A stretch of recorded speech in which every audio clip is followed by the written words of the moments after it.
फुल मूनच्या दिवशी करा या 6 रिच्युअल्स आणि बघा तुमच्या लाईफमध्ये किती पॉझिटिव्ह चेंजेस येतात ते. पौर्णिमा म्हणजे आता वैशाख पौर्णिमा आणि ह्या पौर्णिमेला चंद्र आहे त्याच्या पूर्ण हाय पीक मध्ये.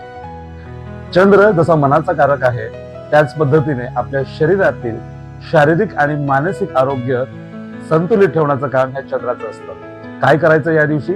तर सगळ्यात पहिले बाथ सॉल्ट वापरून आपण सकाळी आंघोळ करायची आहे. आपल्या आंघोळीच्या पाण्यामध्ये थोडंसं जाडं मीठ टाका आणि ह्या पाण्याने आंघोळ करा आणि इमॅजिन करा की हे आंघोळ करताना या मिठामुळे आपल्या शरीरातले आणि मनातले सगळे निगेटिव्ह इफेक्ट्स हे निघून गेलेले आहेत. दुसरंच, संध्याकाळी ज्यावेळेला चंद्र उदय होईल त्यावेळेला आपल्या गॅलरीमध्ये किंवा बाल्कनीमध्ये एका चांदीच्या टोपात, अगदी नाही जमलंच तर एखाद्या काचेच्या भांड्यामध्ये थोडंसं पाणी ठेवा आणि दुसऱ्या भांड्यामध्ये दूध ठेवा. हे दोन्ही चंद्रप्रकाशामध्ये एनर्जाइज होऊ देत आणि ह्यातलं जे दूध आहे हे रात्री तुम्ही ग्रहण करू शकता आणि दुसऱ्या दिवशी हे जे पाणी आहे हे पिण्यासाठी वापरू शकता आणि थोडंसं घरामध्ये तुम्ही शिंपडलं तर तुमच्या घरामध्ये ह्या चंद्राच्या एनर्जीने एनर्जाइज झालेलं पाणी तुमच्या घराची पॉझिटिव्हिटी वाढवणार आहे.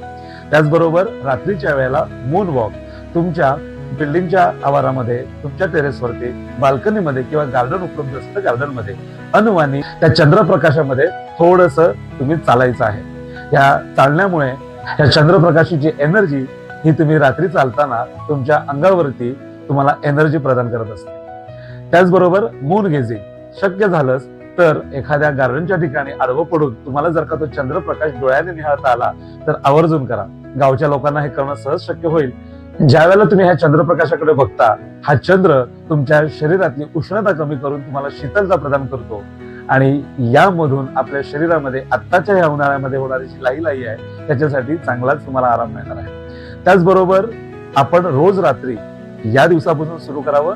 नाकामध्ये गोघृत म्हणजे गाईचं जे तूप आहे ते रात्री झोपताना आपल्या दोन्ही नाकापुड्यांमध्ये 2-2 थेंब टाकायला सुरुवात करा आणि रात्री झोपताना 1 चमचा गाईचं तूप हे पिऊन त्याच्यावरती थोडंसं कोमट पाणी किंवा कोमट दूध घेतल्यास तुमच्या शारीरिक आणि मानसिक आरोग्यावरती याचा खूप चांगला परिणाम होणार आहे.